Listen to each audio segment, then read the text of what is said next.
Okay, now the second film we will go over is a film called Roxanne Roxanne. Oh, real quick. This is our first Netflix review. Okay, this is our first Netflix review. Now, let me set this one up, and Mo, you can kind of go into how you feel. Yeah. All right? So, Roxanne Roxanne, for those of you who do not know, before I jump into the synopsis, it's about Roxanne Shante, a rapper from Queens, New York, a legendary rapper from Queensbridge, New York. And she is a legend in Queens, and not just in Queens, but she's a legend in hip hop. She's known for her battle rhymes. She's known for battling. She's known as one of the first female battlers and a female MCs to really step into the pavement of hip hop and just grind through the male dominated force that is hip hop. And this movie is about her story, and it shows how she grew up, what was going on in her environment at the time, and it talks about and shows what she's been through early in her early battles, what she's gone through, and a little bit of the industry and what she had to do to make her mark and really make her name as Roxanne Shante, and just kind of how she got her legacy. And not just that, it goes a little bit into her private life and what she was battling with in her own personal, personal life. Goes into her private life. Yeah, but we'll save that for the review. All right, so do me a favor, shut the fuck up. Yo, fuck you. You said it goes a little into her private life. I'm correcting you. Fuck all right. Yeah, fuck you. All right, so that is the that's the pretty much the premise of this. Now, can you go into the cast, Mo, before you go into your review, please? Yeah, it's starring Shantae Adams as Roxanne Shante, which is funny because like Shantae is like basically her name. Yeah. The great Mashallah Ali, who you know from Luke Cage, you know from Moonlight. He won an Oscar. Great fucking actor. Excellent actor. Nia Long. Wait. Oh, Nia Long. I fuck you a long time, Nia Long. Yeah, she's hot. She's one of those I get hot as I get older bitches. Yes. As Peggy, Roxanne Shantae's mother. Yes. Right. I mean, you got other people like Elvis Nolasco as Ray, Kevin Phillips as Marley Marl. I'm not gonna go through everybody. Like Nigel A. Fullerton as Biz Marquis, barely in it. Also, my man OnStar, who plays the character as MC Shan. Yes, all right, who's very important to the bridge. Anybody knows their history.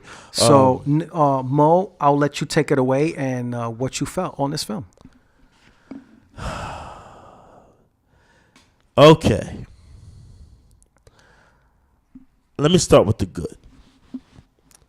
I think a lot of the performances were good.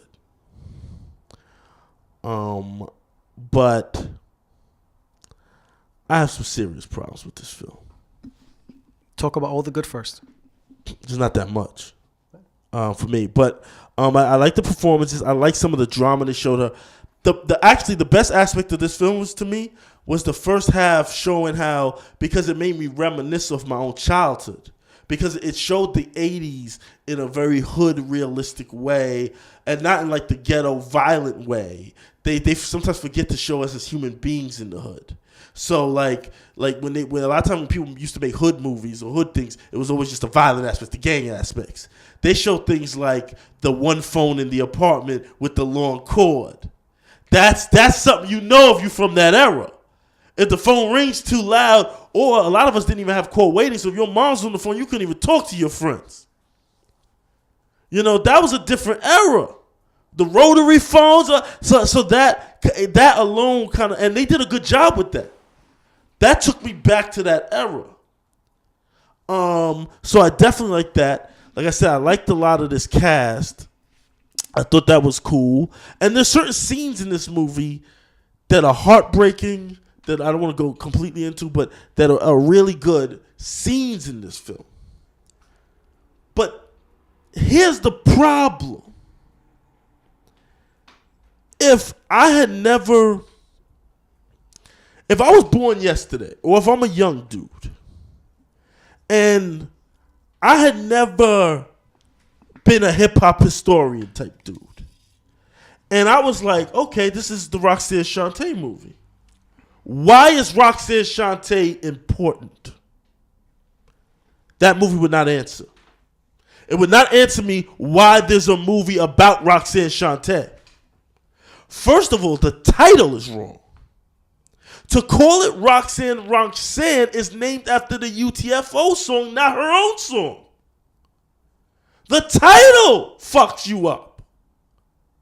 When you first started the review, you almost called her Roxanne Roxanne. That fucks it up. So, okay. And the movie starts with her as a little girl. And her friends are like, the champ is here and all this stuff. And it showed you because she was a freestyle battler, park battler since she was a little girl. She used to slay people in Queensbridge. And they show her standing on a milk crate and pause before she did. And this older dude is like, I'm not battling a little kid. And they're like, yo, what up, punk? You ain't gonna battle? And so she's about to battle this guy, and they cut it right there. She clearly supposed to have slayed him. But we never see that. We never see her be a prodigy around it. That's weird. Then on top of that, listen, I love Nia Long. She played, but they kept going back to her alcoholic ways a little too much. She becomes a drunk, and they go back to they don't show her abusive ways, her mental abusive ways on Roxanne in clever enough ways when they bring it back. So then it starts to get redundant. That's what I felt. There was no nuance or new way they showed her being like that to her. Also, the biggest problem with this, there's two problems. The beginning of the film, the director tried to do a Scorsese-like, he wanted to do a documentary style. So parts of the beginning of this movie, the camera's trying to follow them. It's a little wobbly, but it's disorientating wobbly to me. It wasn't done well enough. And then there are certain parts where they're sitting around the table, the camera would just get still and then become wobbly again. It's like he couldn't make up his mind what he was doing. That was an issue to me from the beginning. It took me a while to get used to it. It got better over the course of the film because he stopped doing it. It's almost like they realized it wasn't working, but they couldn't go back and film it. So they were like, we're going to stop doing that now. And the middle of the film, it just stops. And I was like, what? Now you lost your whole vibe of how you were doing the film, even though I didn't agree with it. So now you fucked up twice. Another thing is, Roxanne Shante was in one of the most powerful groups of the day. You had MC Shan, you had Biz Markie, you had Big Daddy Kane, you had Coogee Rap. I never get the sense that any of them rap. Like, this is what the movie was supposed to be about. To me, because Roxanne Shante was always seen as this diva. She was always seen as this diva that dissed people for no reason. She was seen as this diva. That I'm Roxanne Shante, I'm the best, fuck you. She has songs dissing all the other females at the time. MC Light, she has songs dissing everybody. Sometimes for no reason. I'm going at you just because we MCs. They don't even really show that. They show her, a little bit, but they don't even show all the diss records. They don't show the fact that, with Karis, you would never know MC Shan was the leader of the crew and that he ever made records. That's fucking weird. You know what I'm saying? That's fucking weird. So we never see why she's an important part of hip hop. You know what I'm saying? We never see that in the movie.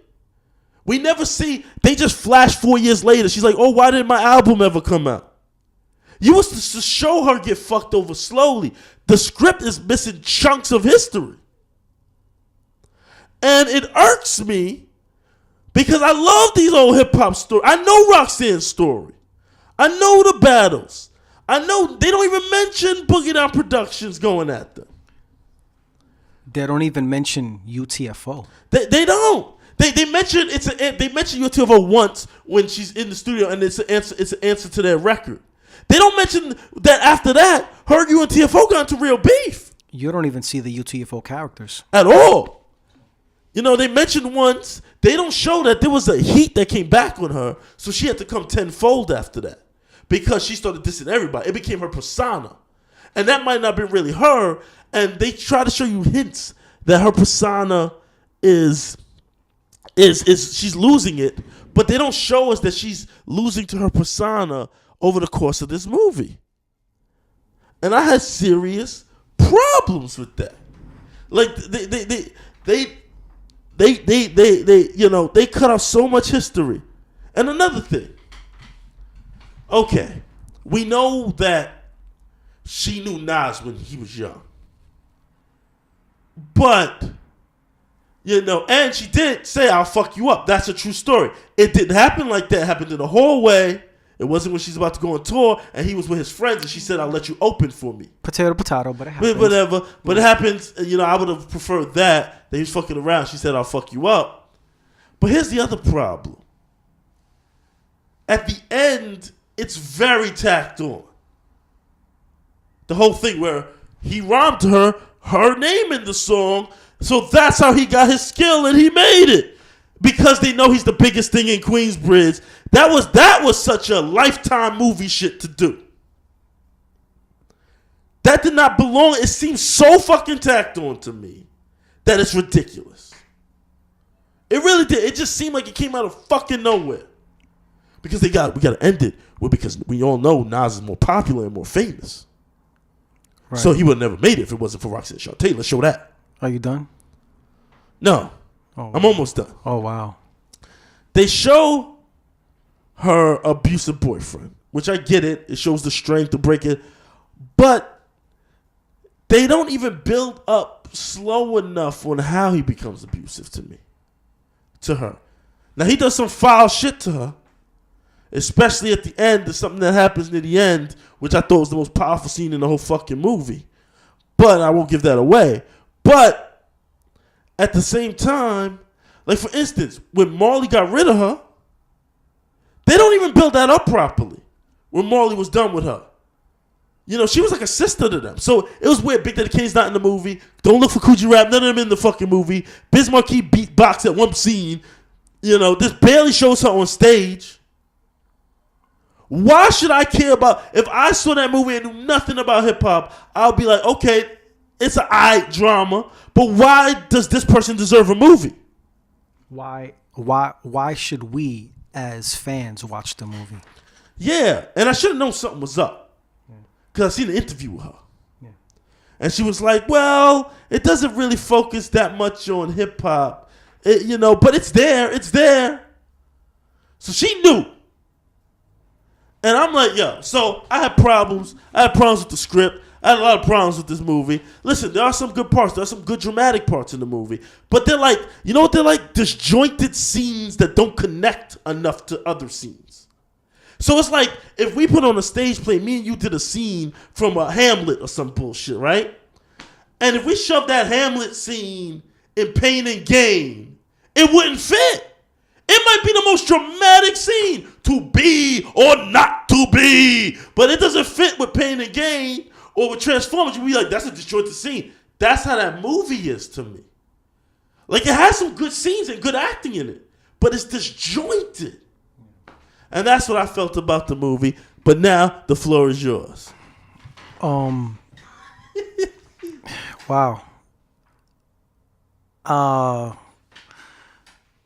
This is really tough for me because I really love hip hop.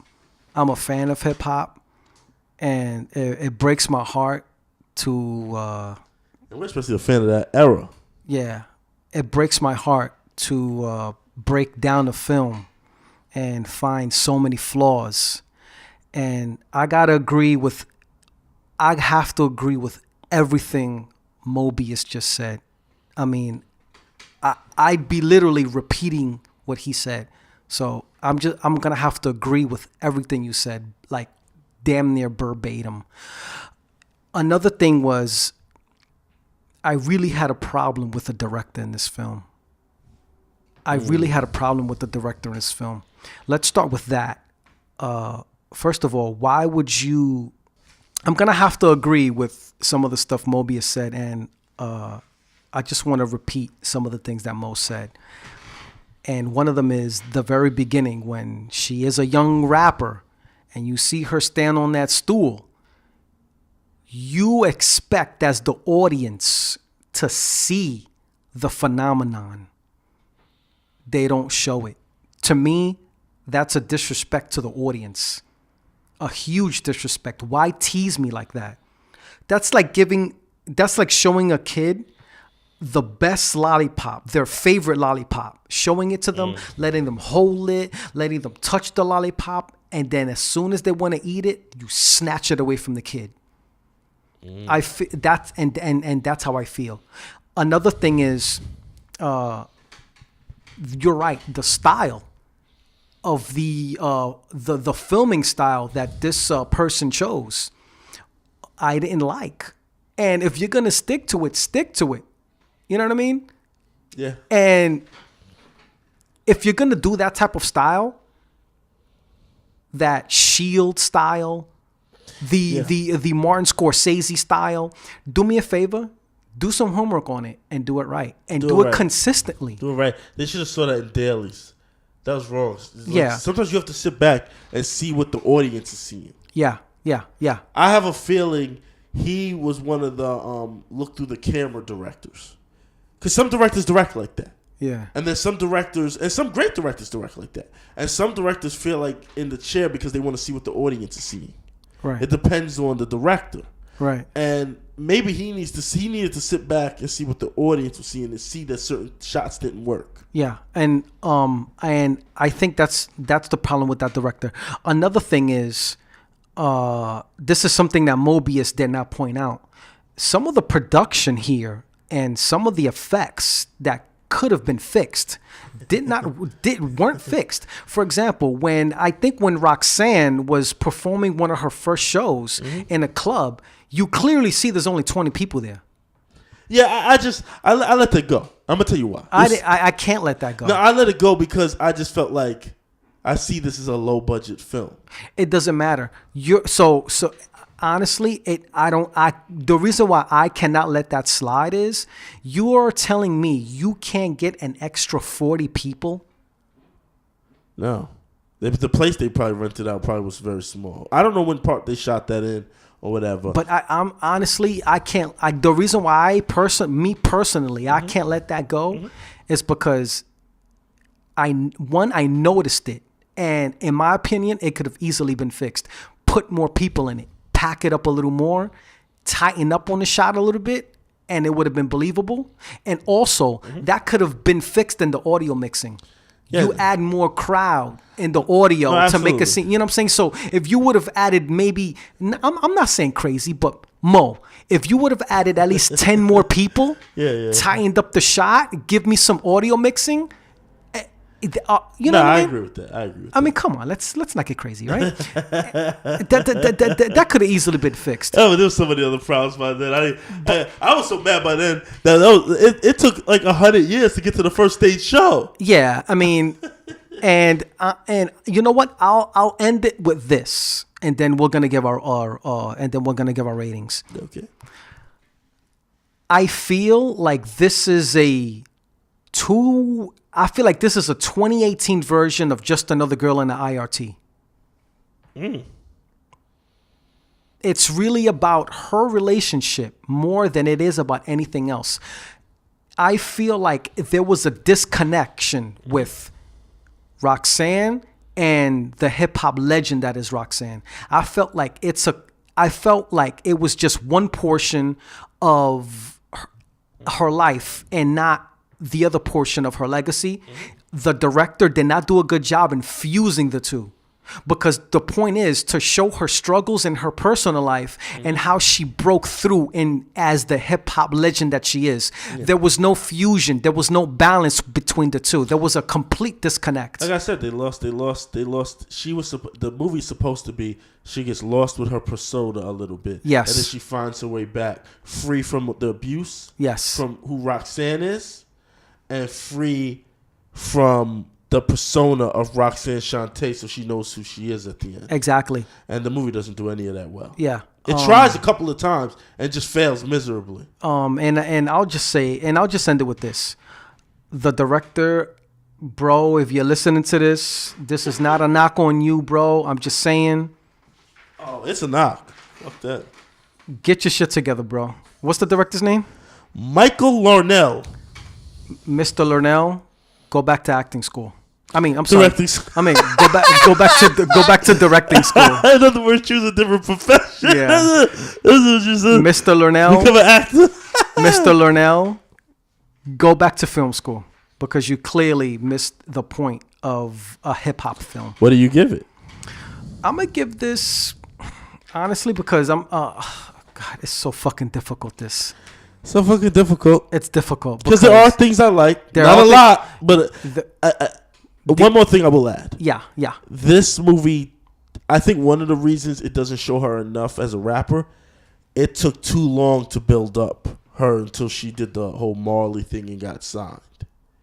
It took a long time. They kept her in the hood for a long time before she became Roxanne Shante. And it wasted most of the movie doing that. Yeah. And this wasn't going to be no 3-hour Lord of the Rings epic. No. So they that's another way they fucked up. And that's the script. Yeah. Script that problem. Now I don't know if they wrote it like that on purpose because they were like, yeah, we don't got no money to do none of that rap shit. But I'm like, then don't do it. But the thing is, listen, if you don't have the budget, don't do it. You can do guerrilla style creative filmmaking. And I'll give examples of a person that really didn't have that much of a budget, but had a budget and kind of worked his magic. And one of those people that immediately comes to mind is Quentin Tarantino. When Quentin Tarantino didn't have the super budget, but he did have a budget. Like he had a budget in terms of the super cameras, the actors and stuff like that. But he didn't have the super production. What he did was he packed a lot of his scenes in one room. Yeah, but he had a budget. He had over $1 million to make that movie. You know, I mean, he had Harvey Keitel put money into the movie. That's why he's in it. Reservoir Dogs. Yeah, but like I said, he did have a production, but didn't have the super production. Yeah, but he may. I don't know how much this movie cost, and this inflation things and stuff like that. So, but you know what? If you wanna, and Quentin Tarantino happens to be a dialogue genius. Whoever wrote this isn't. Facts, but you know what? If you don't have that much of a budget, you can do workarounds. No, you have to do workarounds. You know what I'm saying? Like for example, I didn't see her in the studio once. I think they tried. That's true. I think they tried. No, they do. When they show her making one record, the one against the other chick, what you call it, Sparky D. And the only reason they showed that battle is because they were kind of friends. Yeah, they didn't show any of her beefs, which is weird. Yeah, that's weird. But they showed the Sparky D thing. Yeah. They did do that, but the problem is, like, you know, it's Sparky D. But listen, we can go on forever with this. Yeah, we can. We had a lot of issues with it.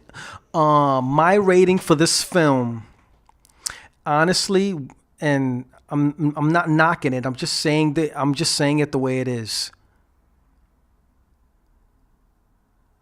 I'm gonna have to give this film. I'm gonna have to give it a warm. I'm with you on that. We happen to agree this week. I give it a low because I don't hate. You know what? I don't hate the film. Cold as I hate the film. Never watch it. Yeah, Fuck yeah, this yeah. film. I don't hate. You can the actually film. learn what not to do in this film. Yes. As director. Yeah. Exactly. You know what? That's an excellent point. You can learn different structural mistakes. Yeah. But you know, there are scenes I like, and a lot of the actors do come through strong, and there are plenty of scenes to actually like. I don't want to come on, but you know what this is? This is like, because we love hip hop so much, especially old school hip hop. This is like a child of yours or a parent disappointing you for the first time. Yeah. Like, I feel disappointment Yeah. from watching it. Yeah. Like shame almost. Like, oh my God, like I can't leave the house for a week or so. Like I just lost the championship. You know, that's what I feel in this movie. Yeah. So I agree with you. I won't give it a cold. No. I'm not gonna give it a cold. You know, but I'll give it a warm. And I'm not gonna give it a cold because of the acting. Because of the acting. The acting was very well done. And there are some scenes that are written strong. It's just disjointed. Yes. Like I said, there'll be a strong scene amongst, but there'll be a lot of strong scenes, but they're all disjointed in the wrong movie. Yeah. And so because of that, I'm not going to give it a cold. And the thing is, with those disjointed scenes, there wasn't a balance between personal and the legacy. Yes. So that's, you know. That's Roxanne Roxanne. Listen. I want to be your man. Yeah, I want to be your man. So we say that to say this.